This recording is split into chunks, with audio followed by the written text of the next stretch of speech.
¿Qué tal? Muy buen día. Que el Señor les bendiga. Estamos a viernes 15 de mayo. Son las 8 de la mañana. Está sonando por ahí una alarma cerca del corredor industrial vivo y a cierta hora empiezan las alarmas a sonar. Cerca de aquí también está la vía y pasa el tren.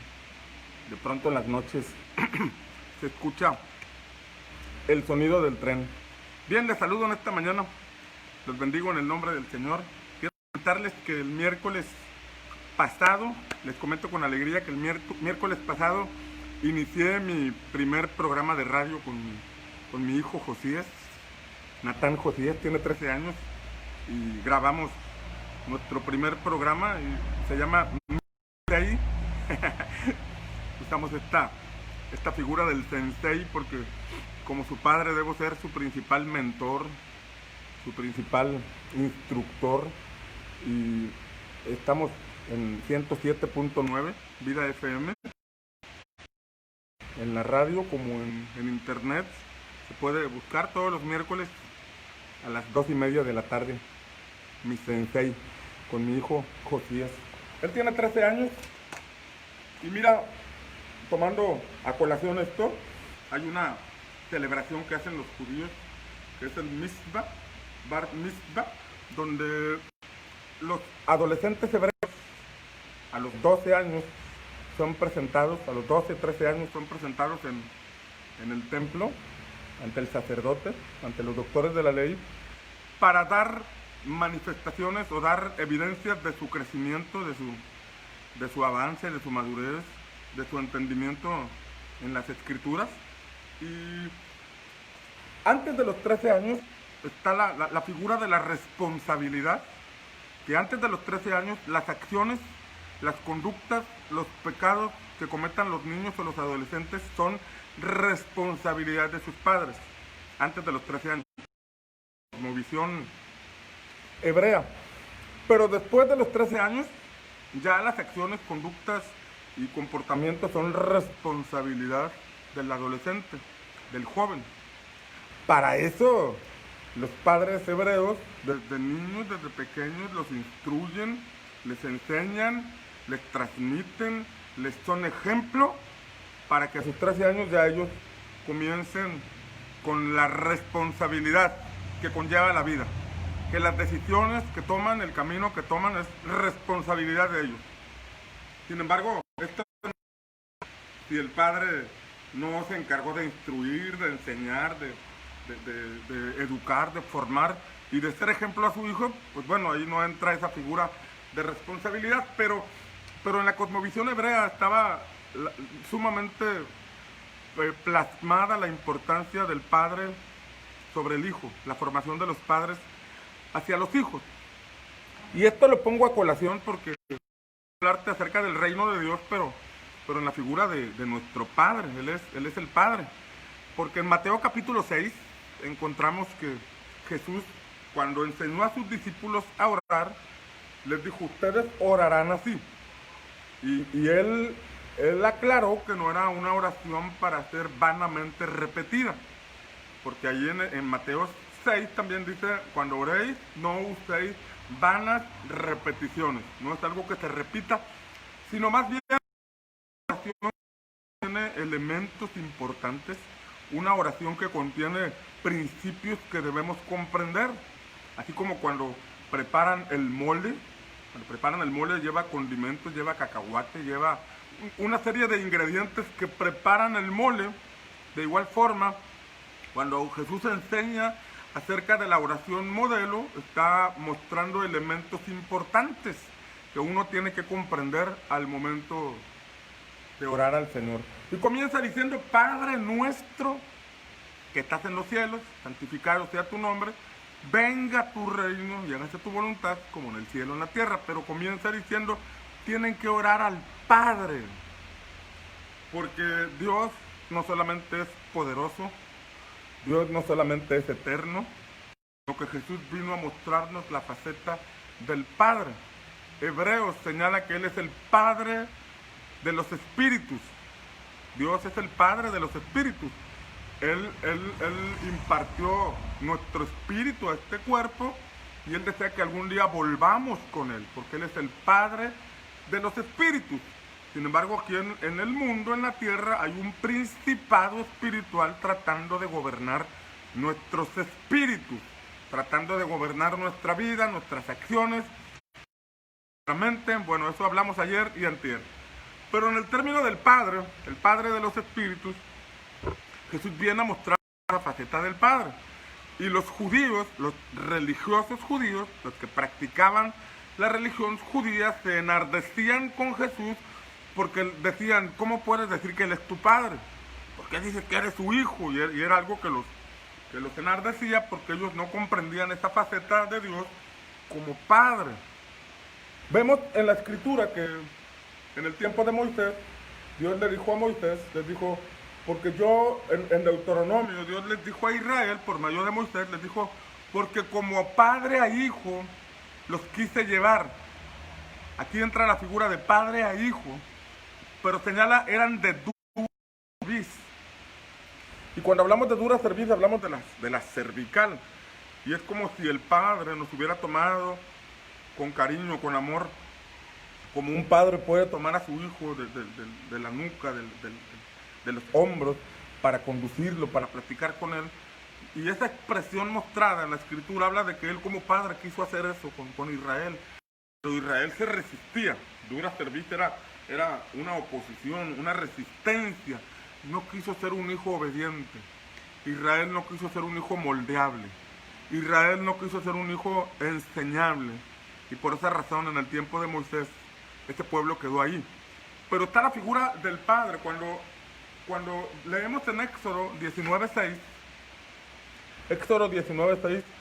en ese contexto, no recuerdo si es el versículo 5 o el 7, dice, di a la casa de Israel, a los hijos de Israel y a la casa de Jacob. El Señor le dijo a Moisés, a los hijos de Israel y a la casa de Jacob, acerca de que Dios quería hacer de ellos un reino de sacerdotes y gente santa. Pero la expresión, nota esta, casa de Israel, perdón, hijos de Israel y casa de Jacob. Es el mismo personaje. Israel y Jacob son el mismo personaje, pero es el mismo personaje transformado. El Jacob es antes de Peniel y el Israel es después de Peniel. Es la misma persona, pero sufriendo una transformación después de su experiencia en Peniel con el ángel.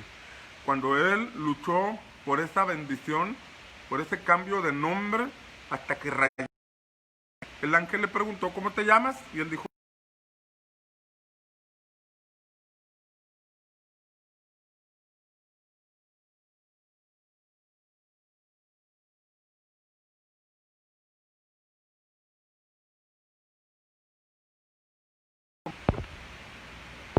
bien, perdón, hay baja conexión de internet.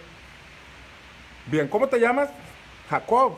Bueno, no será llamado tu nombre Jacob, sino Israel, porque has peleado con Dios y los hombres y has vencido. Israel es príncipe con Dios. Príncipe con Dios. Eso es lo que significa. Es el hombre.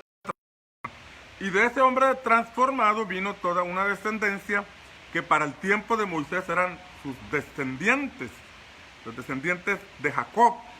Pero entre ese pueblo que salió de Egipto, entre ese numeroso pueblo que salió de Egipto, Dios dijo, dile a los hijos de Israel y a la casa de Jacob, porque entre ese pueblo había personas que ya habían transicionado su mentalidad y ya tenían la mentalidad de príncipes con Dios, hijos de un rey. Pero en ese mismo pueblo venía un gran porcentaje de personas que todavía tenían las características de Jacob. No habían sido transformados. No estaban entendiendo el plan del Padre. Y eso mismo puede ocurrir hoy. En una congregación puede haber personas con mentalidad de reino y puede haber personas con mentalidad de Jacob. Puede haber personas que han comprendido, están entendiendo que la vida en Cristo es mucho más que ir y sentarse a un templo, es mucho más que algo pasajero, que una tradición o que una religión. La vida en Cristo es reino. es traer la voluntad del Padre a nuestra vida. En Cristo tenemos perdón de pecados, en Cristo tenemos transformación porque la palabra tiene que ser impartida a nuestra vida, pero en Cristo también entramos a las promesas. Tenemos acceso a los lugares celestiales en Cristo. Tenemos acceso a esa vida plena que el Señor nos da, pero no podemos entrar a esa vida plena que el Señor nos da con la mentalidad de Jacob. Jacob el usurpador, Jacob el tramposo, Jacob el carnalote. No podemos entrar a ese ámbito de los lugares celestiales en Cristo si no somos transformados por medio de la renovación de nuestro entendimiento. Cuando el Señor les da el sacerdocio, bien, perdón, se me fue la señal tanto en datos como en el Wi-Fi y dejé de transmitir, pero aquí estamos. Bien, cuando hablamos del sacerdocio, que Dios dijo, yo quiero hacer de ustedes un reino de sacerdotes y gente santa, está hablando del plan de establecer su reino, del reino del Padre. Pero en ese reino, dice, hay sacerdotes y gente santa. Y te decía, sacerdote es un ministro de culto, un ministro de una deidad, tú puedes buscar en el diccionario, y ese es el significado. Pero un ministro de culto va más allá de una persona autorizada por gobernación para ser un ministro de culto. Va más allá de una persona autorizada por una institución religiosa para ser ministro de culto. Hay instituciones que dan esa credencial o esa acreditación como ministros de culto, pero aquí estamos hablando de un llamado que viene de parte de Dios y no tanto de una institución.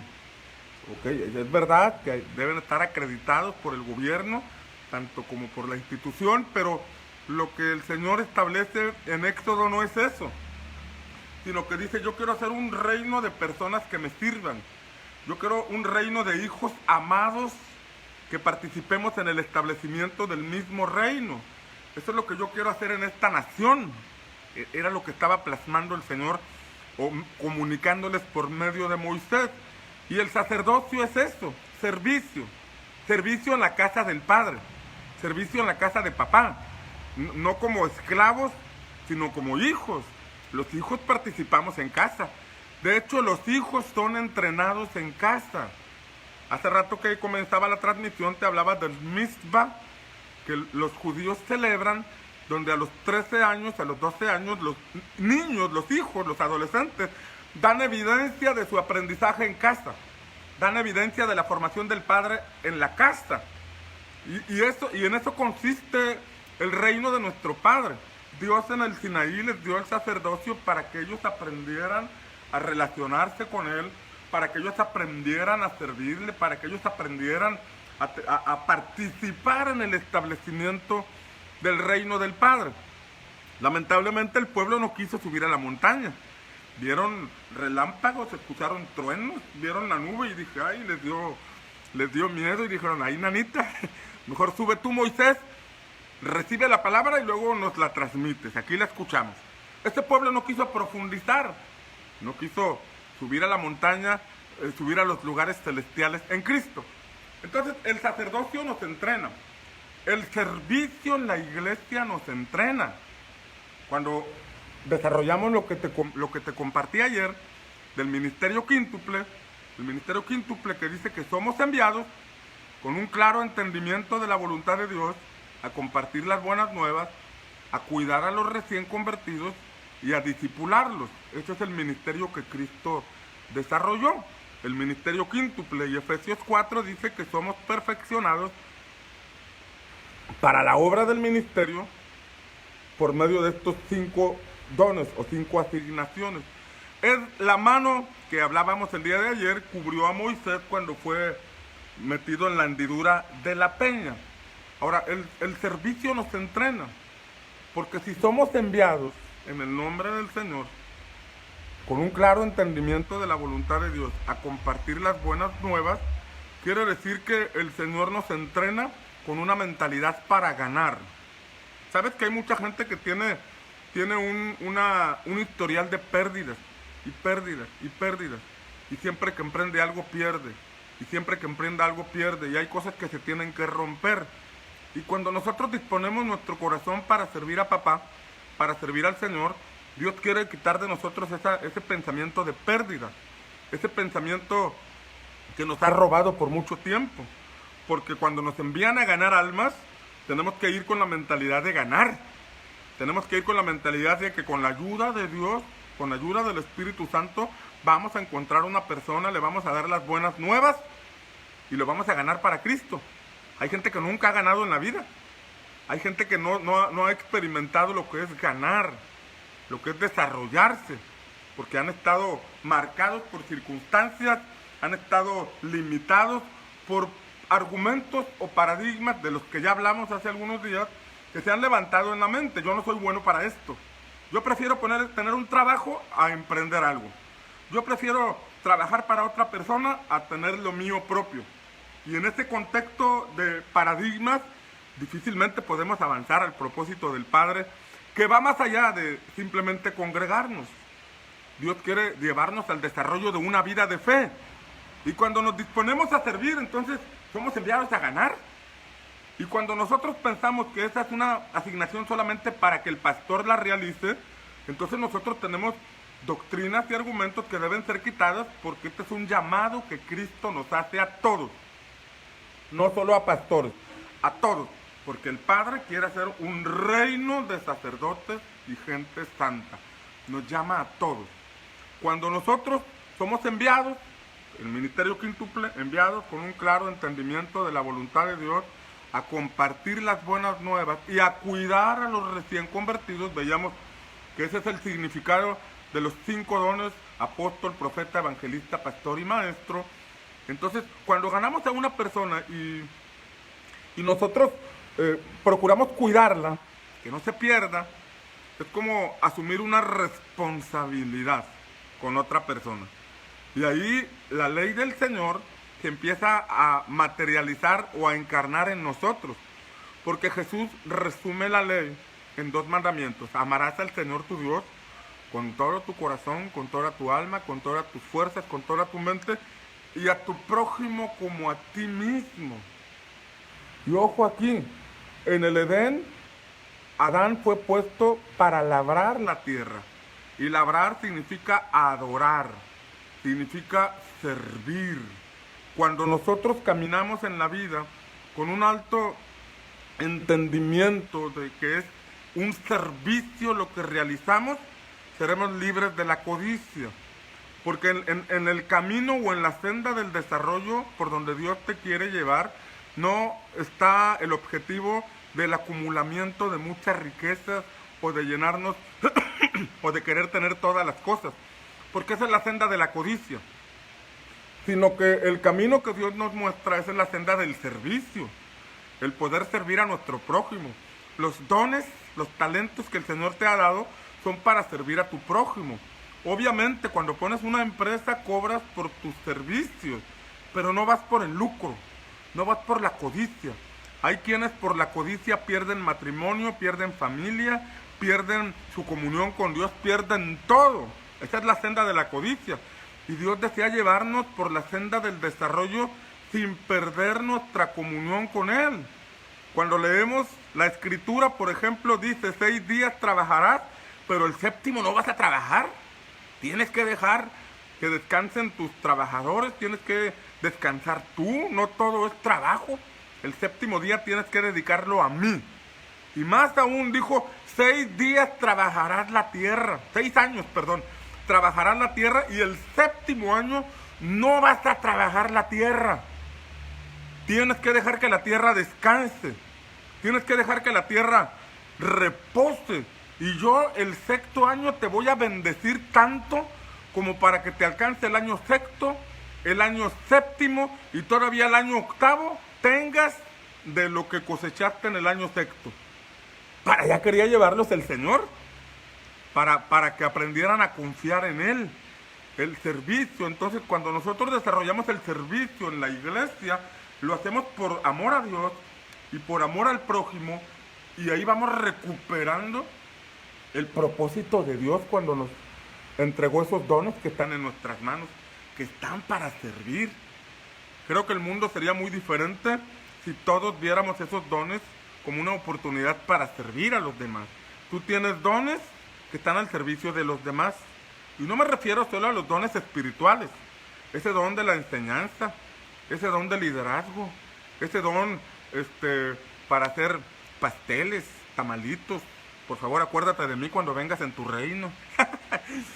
Es decir, esa habilidad que Dios te ha dado, porque Santiago dice que toda dádiva y todo don perfecto proviene de lo alto. Esa habilidad para hacer diseños arquitectónicos, esa habilidad para tocar el instrumento, esa habilidad para muchas otras cosas más que pudiéramos mencionar en este momento, pero que deben estar al servicio del Señor. Cada uno, según el don que ha recibido, ministrelo a los demás. Eso es lo que dice la palabra. Deben esos dones estar al servicio del Señor. Y Pablo habla del ministro competente del nuevo pacto. Y habla de que ese ministerio se desarrolla en el Espíritu, el ministerio del Espíritu. Es cuando servimos a Dios dirigidos por el Espíritu Santo.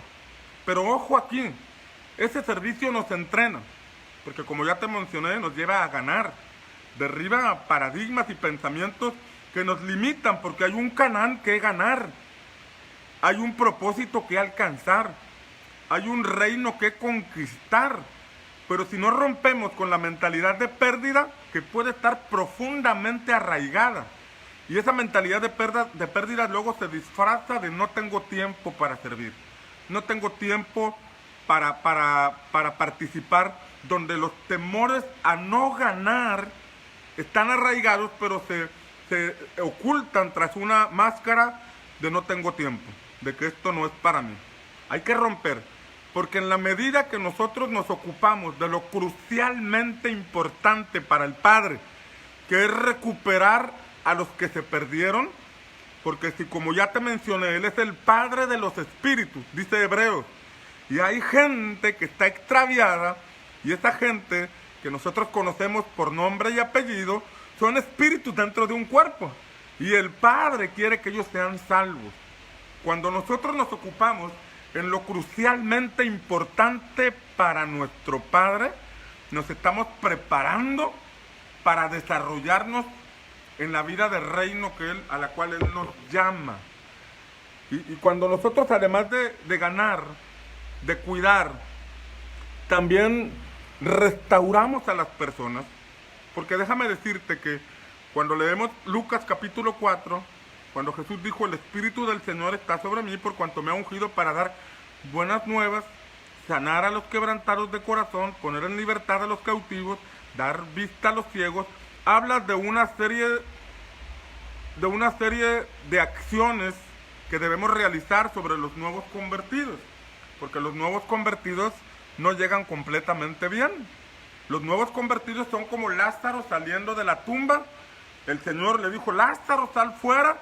Lázaro salió caminando, pero dice que tenía un sudario en el rostro y estaba atado de pies y manos. Así ocurre. Los recién convertidos, cuando nosotros llegamos, traemos una serie de pensamientos, paradigmas, costumbres, culturas, formas, ataduras, daño emocional, vendas espirituales, una serie de cosas que tenemos que quitar con la ayuda del Espíritu Santo. Y es donde, cuando en la consejería nos vamos a las causas para identificar la razón por la que las personas se encuentran así, es donde descubrimos que hay falta de perdón. Es donde descubrimos que hay situaciones de falta de honra a los padres. Y la falta de honra siempre trae malas consecuencias. Toda acción trae consecuencias. Proverbios 26 dice que la maldición nunca viene sin causa. Hay creyentes que asisten a una iglesia, pero no logran romper con ciertas cosas, ciertos asuntos, ciertos enemigos invisibles, asuntos que se están repitiendo, que vivieron sus abuelos o sus padres, y ahora ellos, que están en Cristo, están viviendo las mismas situaciones. Proverbios 26 dice que la maldición nunca viene sin causa. De eso te voy a hablar un poco la semana que entra, en la vida de Saúl, cosa que te quise hablar desde el lunes, pero se metió la antesala del tema del reino de Dios, y aquí estamos.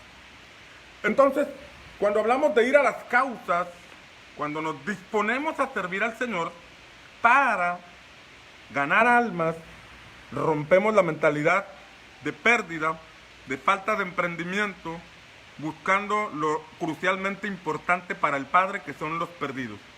Pero cuando los cuidamos,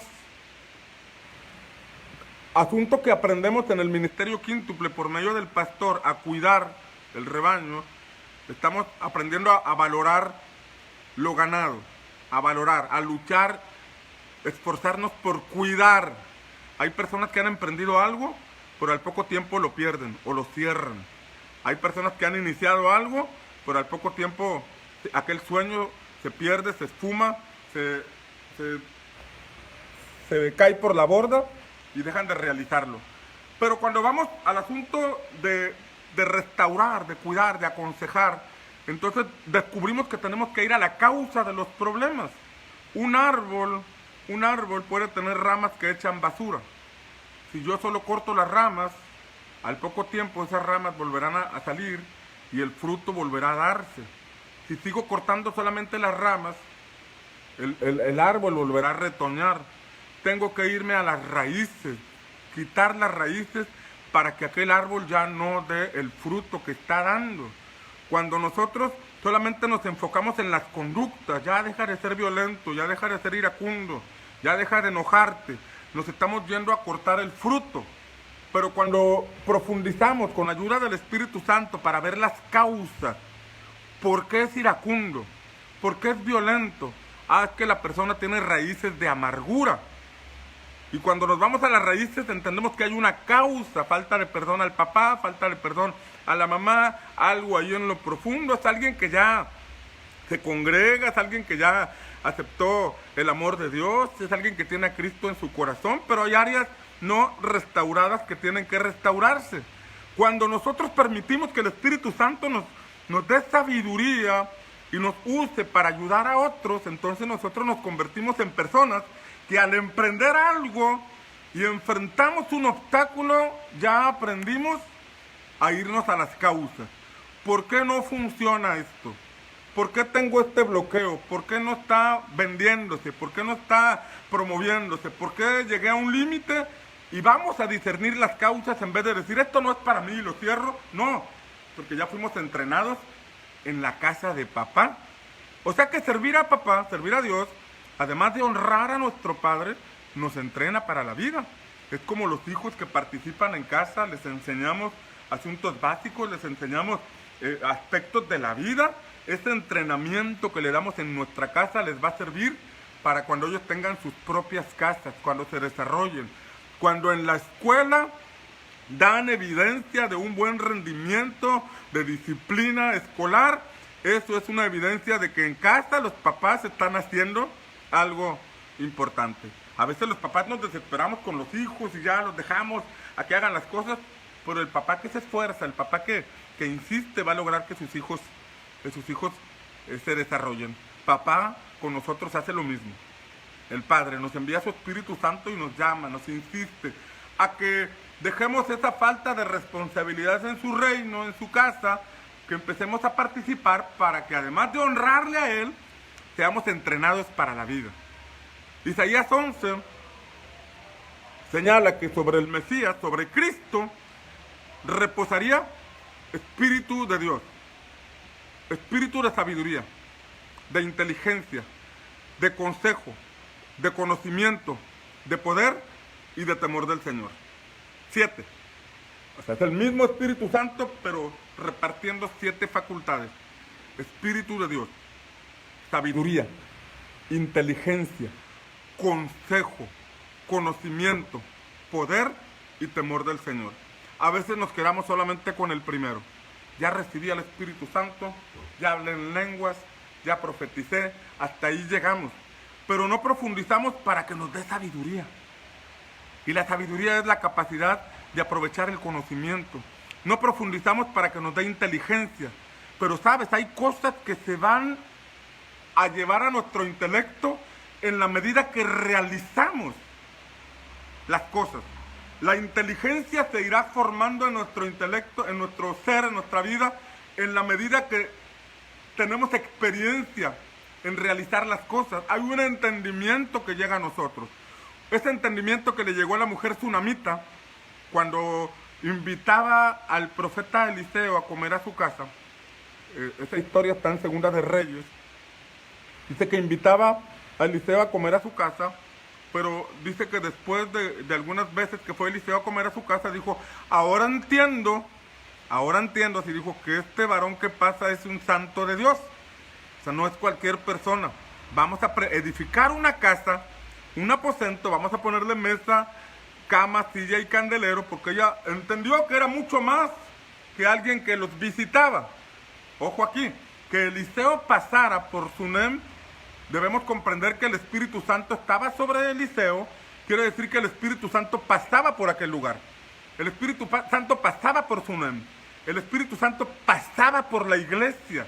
Pasa por la iglesia y la gente experimenta algo bonito el domingo, siente su presencia, cae bajo la unción, habla en lenguas, profetiza, pero el Espíritu Santo es más que una experiencia. El Espíritu Santo es una persona que nos puede llenar a plenitud, pero el Espíritu Santo no está estático, no está detenido. El Espíritu Santo no tiene el objetivo de que sientas bonito. El Espíritu Santo no tiene el objetivo de que experimentes su poder. Él quiere dirigir nuestra vida y nos quiere dirigir al propósito del Padre. Nos quiere convencer de pecado, de justicia y de juicio. Quiere llevarnos al punto de que comprendamos de que el príncipe de este mundo ya ha sido juzgado.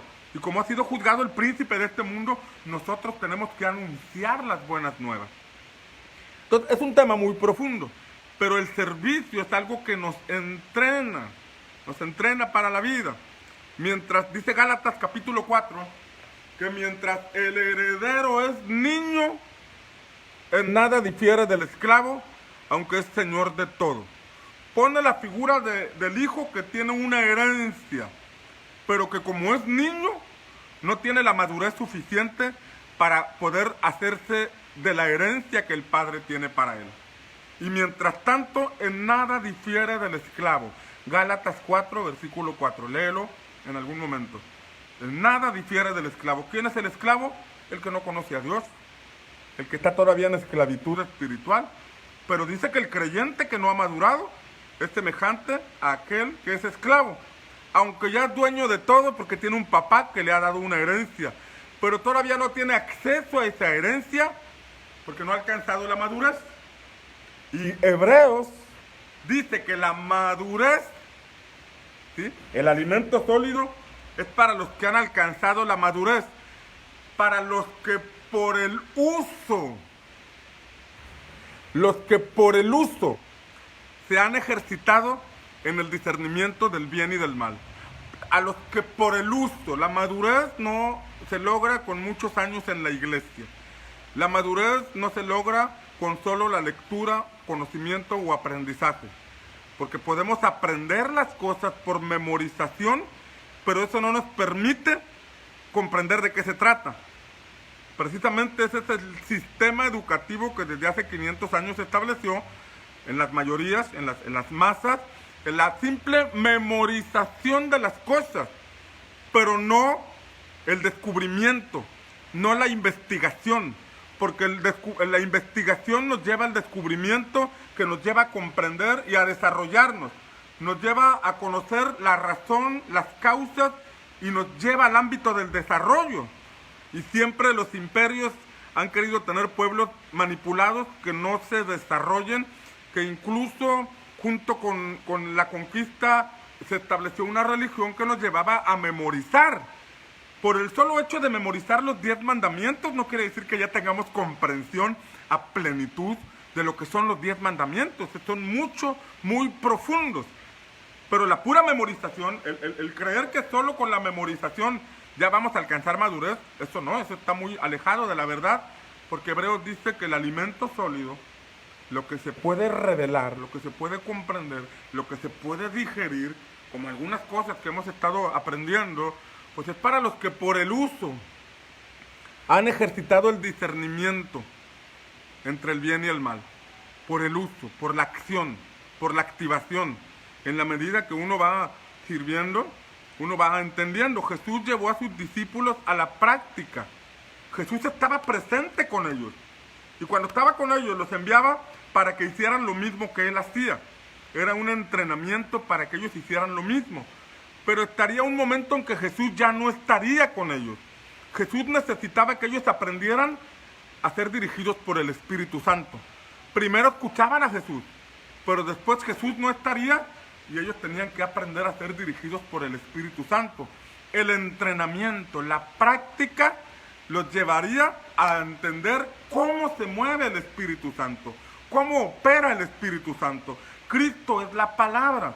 Y en la medida que nosotros nos ejercitamos en la palabra, nos ejercitamos en el servicio en la casa de papá, vamos aprendiendo a distinguir la voz del Espíritu Santo.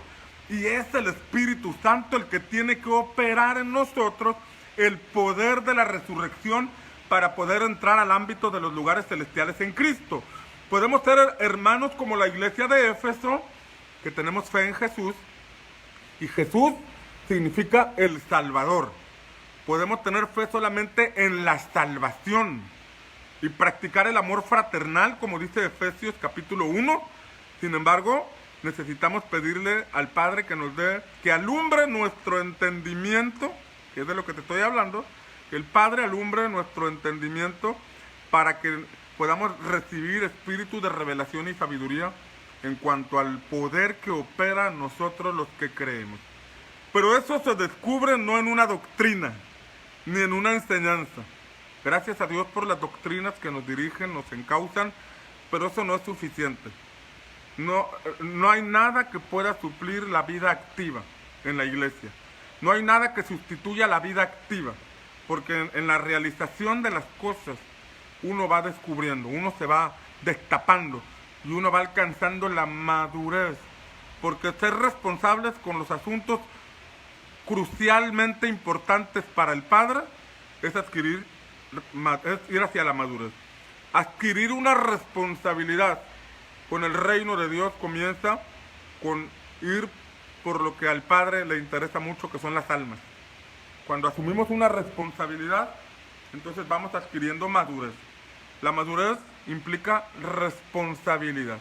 Ahora, hablando de esto, de la figura del servicio que nos lleva a ser responsables, vemos que después del Sinaí, en la Escritura, en el libro de Números, vemos que después vino un ordenamiento. Antes del Sinaí venían todos hechos bola.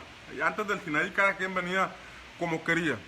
Pero después del Sinaí, Dios le dijo a Moisés, vas a ordenar el campamento. Vas a ordenar el campamento. Va a haber 3 tribus al oriente. El oriente significa que vas hacia donde está el sol. El sol nos orienta, ¿verdad? Por eso la expresión el oriente. Cada vez que quieras saber para dónde está el oriente, es para donde sale el sol.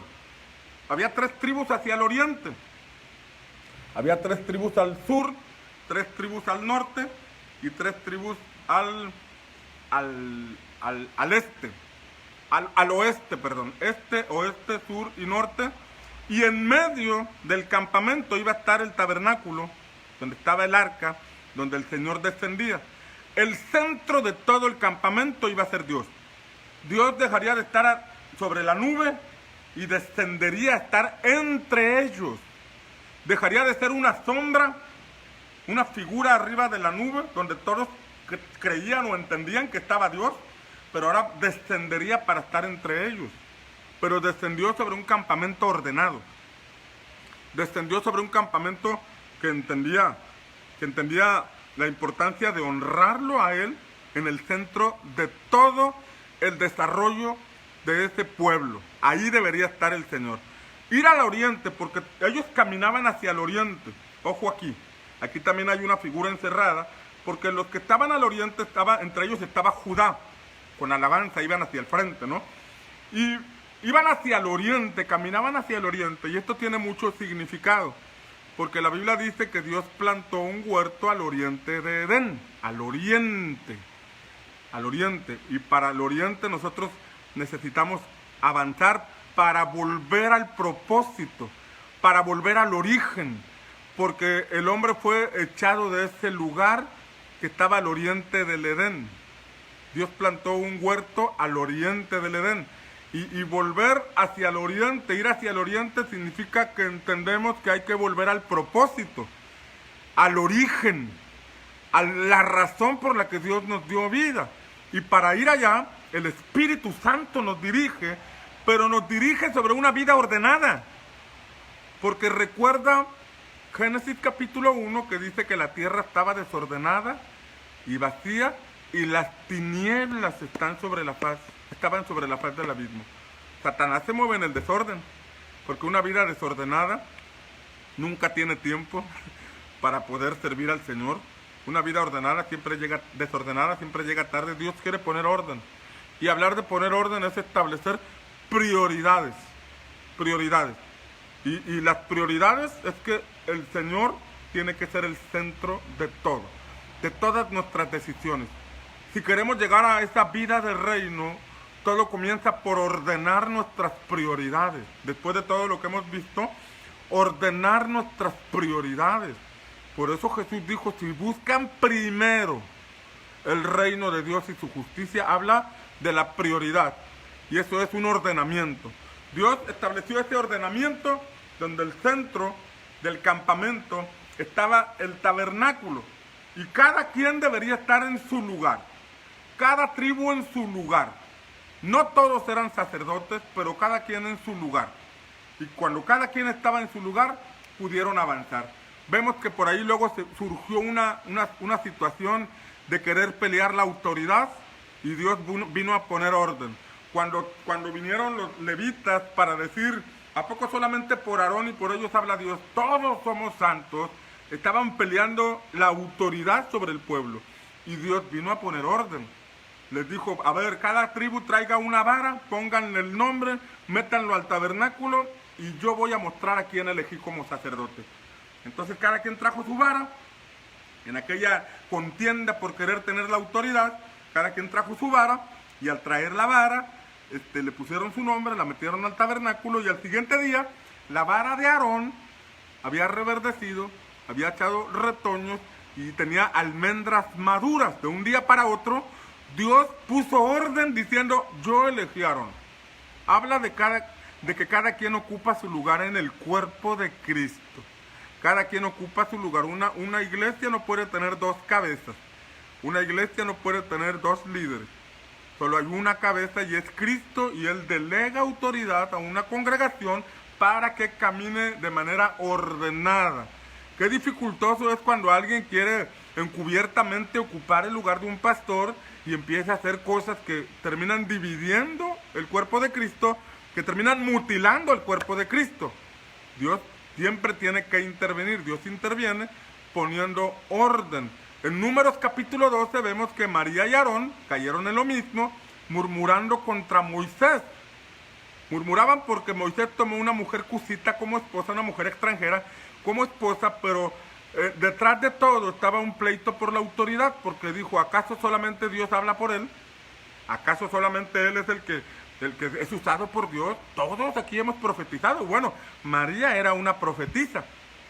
Éxodo capítulo 15 muestra a María después de cruzar el Mar Rojo y dice, María la profetisa tomó el pandero y empezó a danzar. Era una mujer usada en profecía y Aarón era el sacerdote. Pero cuando ellos murmuraron, cuando ellos hablaron en lo privado acerca de Moisés, ¡pum!, Dios vino para poner orden. Y los llamó a los tres. A ver, ven Moisés, ven María y ven Aarón, y los llamó al tabernáculo. Y Dios le dijo a ellos, les dijo, cuando yo le hable a un profeta, le voy a hablar por visiones y por sueños, en figuras. Pero a mi siervo Moisés no. A él le voy a hablar claramente, cara a cara le voy a hablar. Y luego les dijo, ¿por qué no tuvieron temor en hablar de mi siervo Moisés? Y cuando les dijo esto, los confrontó por haber murmurado contra la autoridad. Porque déjame decirte que una cosa es tener dones espirituales y otra cosa es ser llamado por Dios para dirigir una congregación. Los dones espirituales operan y deben moverse en la iglesia. Sin embargo, todos debemos estar bajo la autoridad de alguien. Y ese alguien es el que Dios le ha delegado autoridad para dirigir una congregación. En la iglesia donde tú te congregas, tú debes servir, debes manifestar los dones espirituales, pero debes saber que siempre debes estar bajo la autoridad de tu pastor, sea la congregación donde tú te establezcas, porque Dios puso a tu pastor como autoridad de esa congregación. Ahí vino Dios a poner orden, diciendo, ustedes, María y Aarón, pueden profetizar y estar sirviendo en el tabernáculo, pero a Moisés yo lo he encontrado fiel en toda mi casa, y a él no le hablo por figuras ni por sombras, a él le hablo claramente. A él le hablo cara a cara. Ahí puso orden el Señor. Entonces, hablando del ordenamiento, ¿no? Para poder avanzar a Canaán. No podemos avanzar a Canaán si no hay orden, si no hay prioridades, si no hay entendimiento de cómo está la figura de autoridad en la iglesia. Nosotros no podemos avanzar. Es importante estar bajo autoridad. Cada quien lo puso en su lugar. Pero en ese mismo camino, que me está yendo el tiempo, espero transmitir todo para compartir, para terminar lo de esta semana. En este mismo contexto, ya después del Sinaí, cuando ya estaban ordenados para avanzar a la conquista, para avanzar hacia Canaán, ya habían entendido, recibido la ley, el sacerdocio, el tabernáculo, se ordenaron y el Señor les dijo, echa fuera a los leprosos, sácalos. No quiero ningún leproso en el campamento. Antes de eso, pues los leprosos venían ahí mezclados, no había figuras muy claras, pero después del Sinaí, el Señor les dijo, saca a los leprosos. Yo no quiero ningún leproso en el campamento. No era falta de misericordia de parte de Dios. Era un asunto de orden. ¿Por qué? En el Sinaí el Señor les dio las instrucciones para quienes tenían lepra. El Señor les dio las instrucciones. Y le dijo el Señor a Moisés, cuando venga alguien a ti, porque tiene alguna manchita, alguna hendidura o algo, venga a consultarte, lepra tiene. O sea, sin investigación más, si vino es porque trae lepra. Aquí no hay la presunción de inocencia. Ninguno de nosotros puede estar en inocencia porque todos pecamos. Todos, absolutamente todos pecamos. Y cuando nos acercamos a Dios, pues bueno, necesitamos que nos quite la lepra, que nos limpie de toda lepra. Todos hemos pecado y necesitamos que Él nos sane. Pero en la figura de la lepra y en Moisés, le dijo, cuando venga alguien a ti, es lepra. Mételo a un encierro de 7 días. Mételo a un encierro de 7 días. Ojo aquí. Esos 7 días pueden ilustrar un proceso. Esos 7 días pueden mostrar un tiempo de reflexión y de búsqueda con Dios. Después de esos 7 días, el leproso vendría nuevamente con Moisés, o con el sacerdote, perdón, y lo examinaría. Y si aquello había desaparecido, o la mancha se había apagado, o según las instrucciones que el Señor les diera, iban a determinar si era lepra o no era lepra. Después de ese periodo de 7 días. Después habría otro periodo más de gracia por si, a ver, vamos a ver, todavía no estamos muy seguros, vamos a ver si y otro encierro, y si finalmente venía y aquello había avanzado, dijo, échalo del campamento, échalo fuera, porque lepra es, que no contamine el campamento. Ojo aquí, ¿qué pasaría durante esos 7 días? ¿Qué pasaría? ¿Cómo estaría ese leproso en el encierro de 7 días? Imagínate tú, la lepra te mata. La lepra te aleja de tu familia. La lepra roba todas tus intenciones de progreso y de desarrollo. La lepra echa por la borda todo lo que tú quisieras hacer. Te aleja de tus amigos, te aleja de tu familia, te aleja de tu matrimonio, te aleja de todo. Y si tú estuvieras en ese encierro de 7 días, donde después de esos 7 días vas a ir nuevamente con el sacerdote y depende de lo que él te diga, si te aleja para siempre del campamento o te permite continuar con tu familia y te permite avanzar hacia Canaán, ¿qué harías tú esos 7 días? ¿Cómo estarías esos 7 días? ¿Quitado de la pena? Si no comprendes lo que vas a perder, estarías quitado de la pena.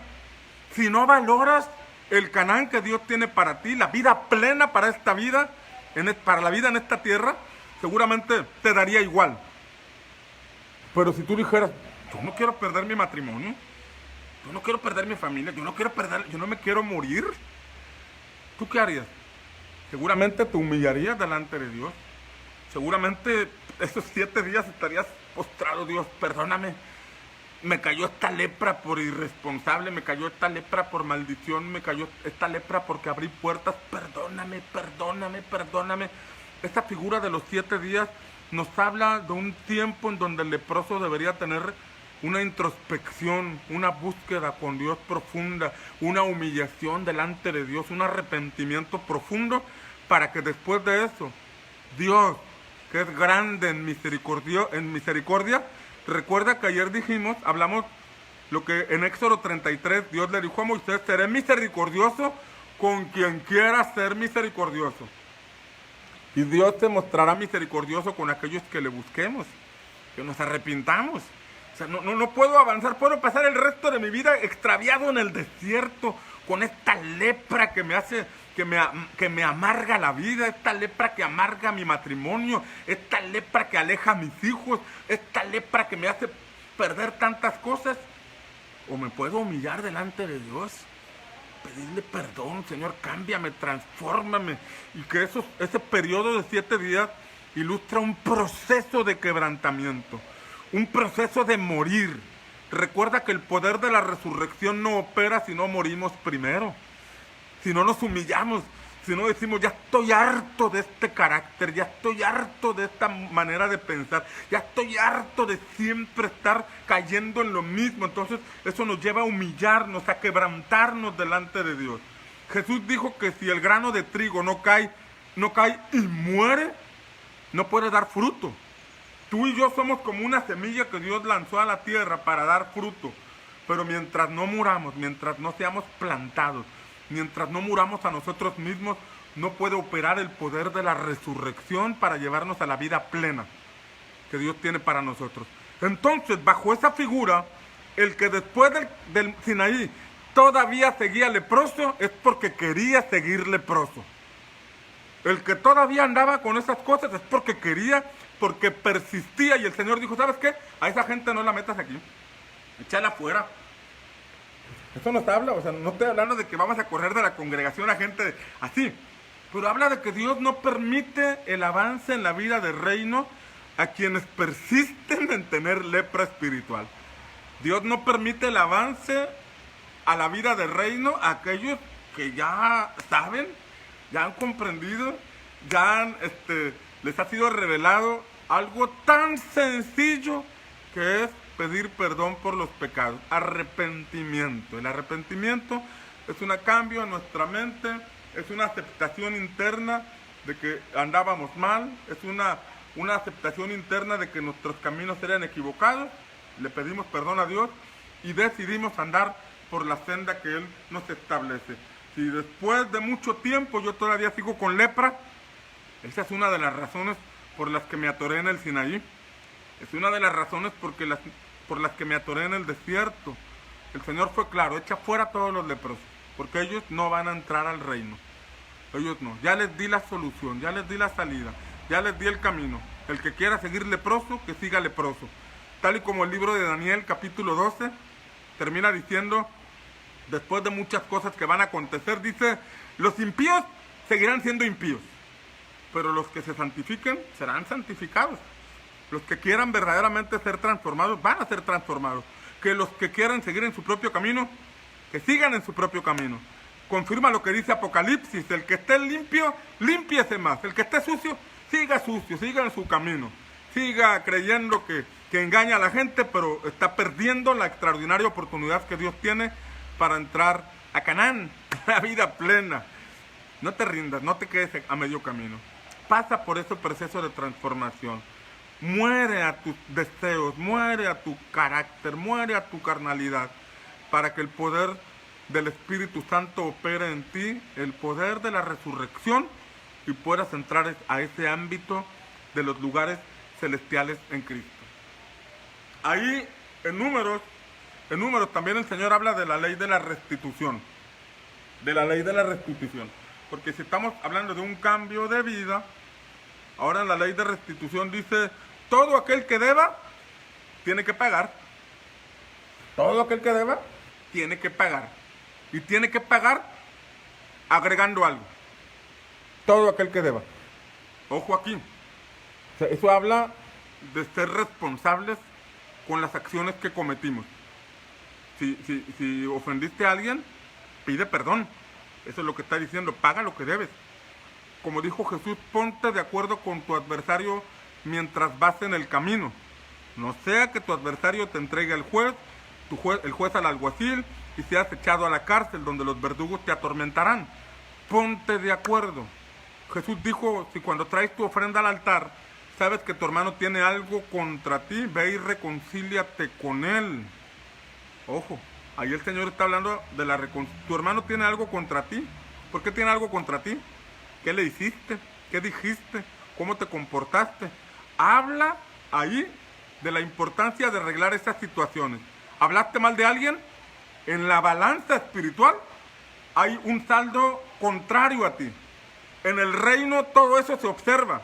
Antes del Sinaí, ahí el Señor tiene paciencia con nosotros. Antes del Sinaí murmuramos, hablamos de Moisés, hablamos del pastor, nos quejamos de la visión, nos quejamos de todo. Pero ayer veíamos que después del Sinaí, en la primera murmuración, ¡paz! El Señor incendió el campamento y le pusieron en ese lugar Tavera, porque dijo, ya saben, si todavía persisten en lo mismo, de alguna forma tengo que intervenir, pero no pueden avanzar a Canaán con las costumbres que les permití antes del Sinaí. Podemos ser cristianos apáticos, murmuradores, criticones, que por cierto los que hacen eso son regularmente los que no participan, porque el que no participa siempre tiene tiempo de estar viendo lo que se hace mal, y en este contexto pues se agarra a hablar y a murmurar. Pero ya cuando ingresamos al entendimiento de la vida del reino, no podemos estar hablando con ligereza, no podemos estar hablando ni murmurando ni criticando, porque el Señor interviene. Ahí se nos pide una obediencia total. Pediste prestado, paga lo que debes. Si el Señor te muestra que por ahí alguien te prestó y nunca le pagaste, aprende a ser responsable y paga. Cubre tus deudas. Muchos se quedan estancados porque dicen, no, ya me lo perdonó mi hermanito. Ya me perdonaste, ¿verdad? Ya te convertiste, ya aceptaste a Cristo, ya me perdonaste la deuda. No, el Padre quiere que seamos responsables, porque Él es un juez justo. Y si Él es justo, no va a permitir que sus hijos operemos en injusticia. Él no va a permitir, no permitamos nosotros que en la balanza espiritual sea desfavorable porque hablamos de alguien. Jesús dijo que lo que hablamos en lo oculto será publicado en las azoteas. Habla de que será público, ahora será publicado en el Facebook, ¿verdad? En los lugares públicos. Pero habla de que como en lo oculto se hace manifiesto, porque nada en lo oculto quedará sin manifestarse. Entonces Dios dice, hey, tienen que aprender a ser responsables. ¿Fallaste a alguien? Pide perdón. Paga lo que debes. Cubre la falta. ¿Hablaste mal de alguien? Invítalo a comer, invítalo a cenar. Si hablaste mal de mí, espero que me invites a comer. Porque en el reino las palabras tienen peso, las acciones tienen peso. Y más cuando ya comprendemos de qué se trata. Es la siembra, es la ley de la siembra y la cosecha.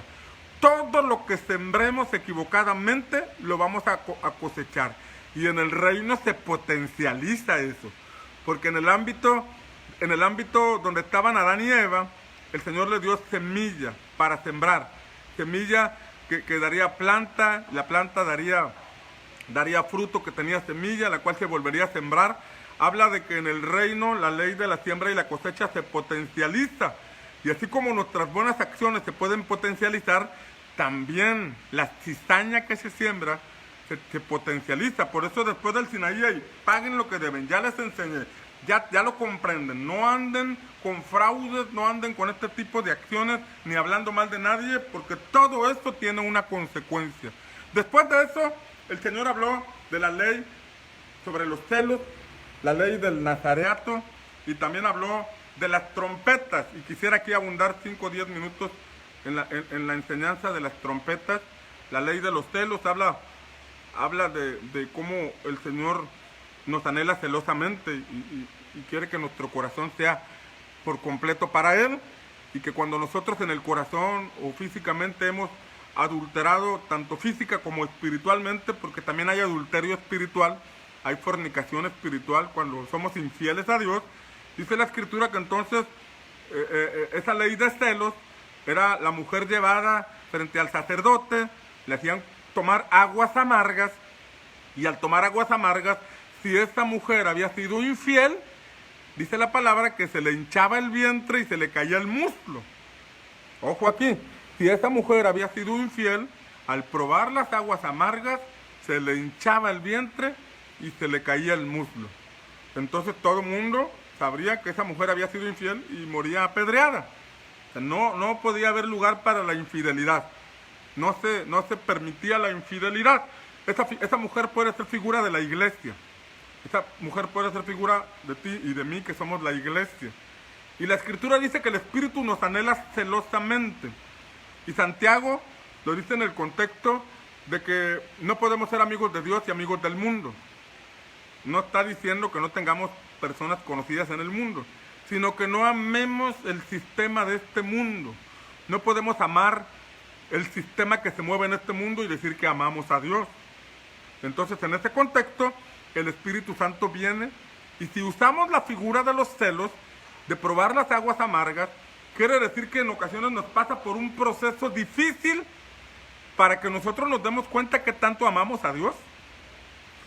Porque así como en el voto matrimonial, donde prometemos estar en las buenas, en las malas, en la salud, en la enfermedad, en la riqueza o en la pobreza, la relación de pacto que nosotros debemos tener la relación que debemos tener con Cristo es una relación de pacto, donde anunciamos su muerte hasta que Él venga, donde estamos firmes y somos fieles a Él por siempre.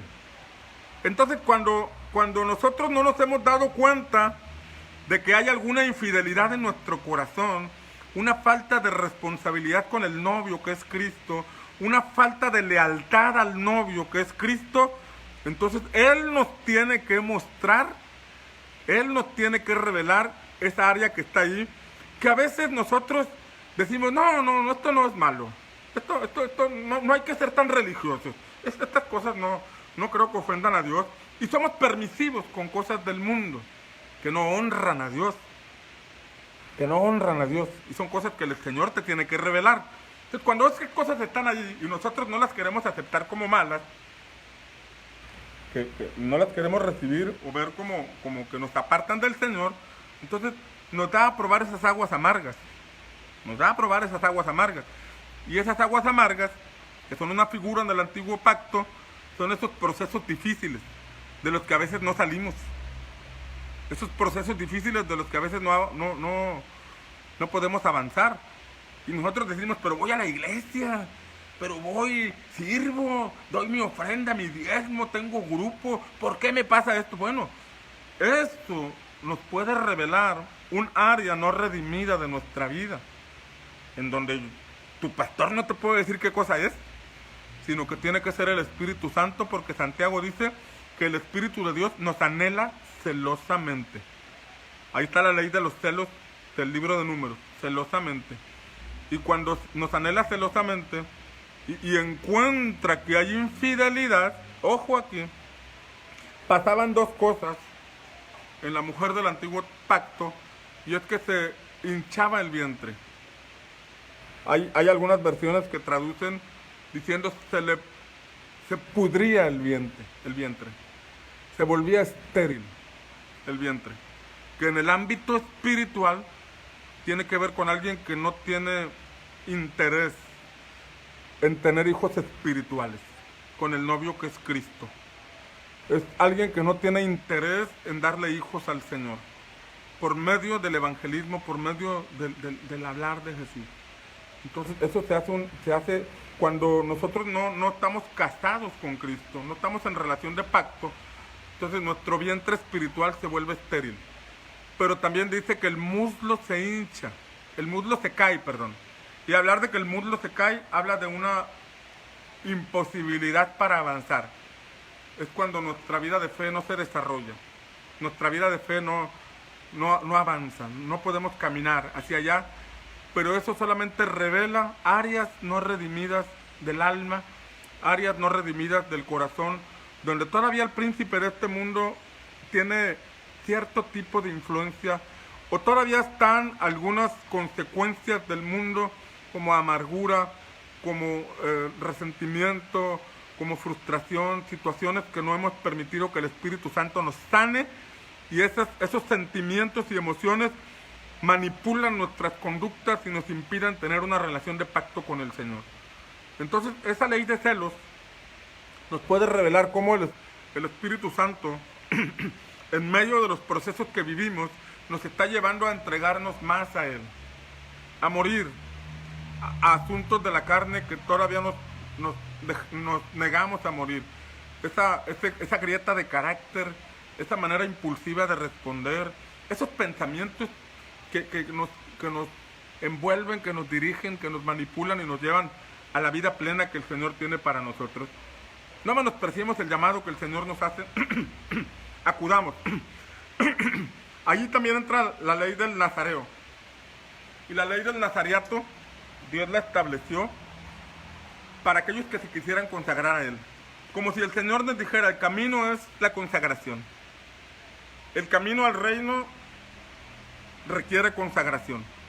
Y consagración no es irte a un recinto apartado en un monte, sino que el desafío es que en un mundo inundado por tantas cosas, nosotros podamos vivir en consagración. Consagración. Santidad significa apartado para Dios. Y mira, consagración implica desprenderse de muchas cosas que no aportan a lo que queremos hacer. Y en este caso es el reino. Por ejemplo, un ejemplo similar. Un futbolista que quiere ser profesional y triunfar, tiene que pagar el precio de la consagración.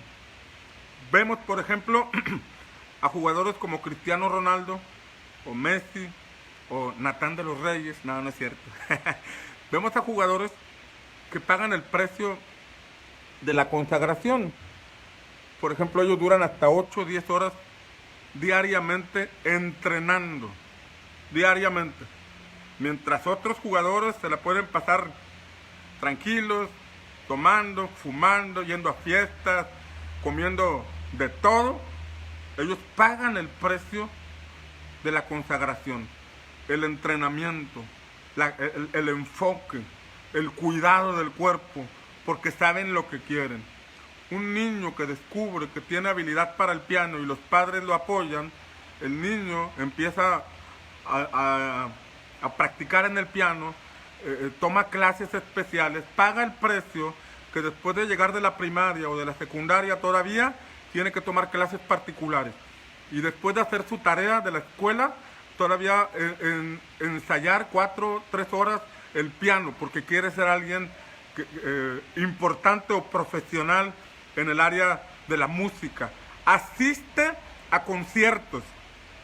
Paga el precio de ir, junto con sus padres, obviamente. Pagan el precio de ir a esos conciertos donde va a ver, donde va a aprender, donde se va a inspirar. Ve tutoriales que tienen que ver con música. Está consagrándose mientras otros niños están extraviados, perdiendo el tiempo en otras cosas, desorientados en la vida. Este jovencito está consagrado a eso. El nazareato tenía que ver con consagración, con santificación. Y esa figura la pone el Señor después del Sinaí como para decirnos, ¡hey! Ir allá requiere una consagración importante. Requiere que se aparten de ciertas cosas. En el caso de los nazareos, ellos no deberían tomar vino, ni lo derivado de la vid. No deberían embriagarse, no deberían probar nada. No solamente no embriagarse, sino no probar nada de vino, nada. Alguien puede decir, pues yo me aviento mis copitas, pero no me embriago. Bueno, el nazareo, ni eso, nada. Alguien dirá, no sea religioso, pastor, mira una copita. Bueno, cada quien decide lo que quiere, pero ahí la figura del nazareo es nada, ni siquiera las uvas, nada. No podemos irnos al extremo de no comer uvas, ¿verdad? Pero habla del precio que pagaban. Mientras todos se embriagaban, ellos no, yo quiero estar santificado para cuando entremos a Canaán, ser uno de los que van con el respaldo del Señor. El nazareo no podía guardar luto por personas cercanas a él. no podía ser envuelto por las emociones ni por los sentimientos, no podía tocar cadáver, no podía mezclarse con mujeres extranjeras, no podía cortarse el pelo. Una serie de aspectos que encierran verdades profundas que no tengo el tiempo para compartir en esta hora, pero hablan de una consagración que las personas hacían, de una santificación, y por algo el Señor lo pone ahí después del Sinaí, como diciéndonos por medio de esta figura: hey, la consagración es importante, la santificación es importante. Y te repito, esto no tiene que ver con apartarte a un templo lejano, apartado allá arriba del monte más alto. No, habla de que ahí en tu trabajo, tú estás consagrado para Dios. Ahí en tu empresa, en la calle, donde quiera que te desenvuelvas, tú tienes un pacto con el Señor. Tú tienes una vida pactada con el Señor. Y has pactado tu vida porque sabes a dónde vas. Has pactado tu vida porque sabes que en esta vida hay un plan extraordinario de parte de Dios para ti. Has pactado por Dios porque vas en busca de que su reino sea establecido en ti, en tu familia y en tu siguiente generación. Has pactado con Dios porque sabes que esto es una relación personal con Él y es mucho más allá que una vida enclaustrada en una religión. Es una relación profunda con aquel que nos dio vida, nos dio propósito, nos dio salvación a través de Cristo y nos lleva con destino a Canaán. Quiere cumplir sus promesas en nuestra vida, quiere cumplir sus promesas en nuestras generaciones. Y hay personas como Josué y Caleb que serán entendidas en esta verdad. Hay personas como Josué y Caleb que se santificarán para Dios, que aunque vean que Canaán está llena de gigantes y de muros altos, ciudades fortificadas, saben que lo van a conquistar, no porque van en sus propias fuerzas, sino porque van en la perfecta voluntad de parte de Dios. Todo aquello que esté en la perfecta voluntad de Dios para tu vida, lo vas a alcanzar siempre y cuando hagas la voluntad perfecta del Padre. Todo aquello que hagas, que busques en la perfecta voluntad de Dios, por más difícil que tus ojos naturales, que tus sentidos naturales lo vean, tú sabes en el Espíritu que eso es pan comido, porque no vas en tu nombre, vas en el nombre de Jehová de los ejércitos. Por eso David enfrentó a aquel gigante, diciéndole: tú vienes a mí con jabalina y lanza, pero yo voy a ti en el nombre de Jehová, en el nombre del Eterno. No voy solamente en el nombre del sanador, no voy solamente en el nombre del que provee alimento, no voy en el nombre del Todopoderoso, voy en el nombre del Dios eterno. David entendía que había un plan de reino en su generación, por eso enfrentó a aquel gigante, aquel principado que se oponía al establecimiento del reino, lo enfrentó en el nombre del Dios eterno. Él dijo que hay un plan. Este gigante es un incircunciso, este gigante no es parte del pueblo del pacto con Dios.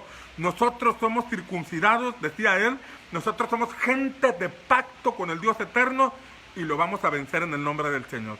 Obviamente no estoy hablando de la circuncisión física, sino de la figura de la circuncisión que es señal de pacto con Dios. Y todo aquel que pacta con Dios, que entra en pacto con Dios, va a entrar a Canaán. Todo aquel que permanece en la figura del nuevo pacto en Cristo Jesús, se va a comprometer con anunciar que en la muerte de Jesús hay salvación y va a permanecer firme hasta que Cristo venga.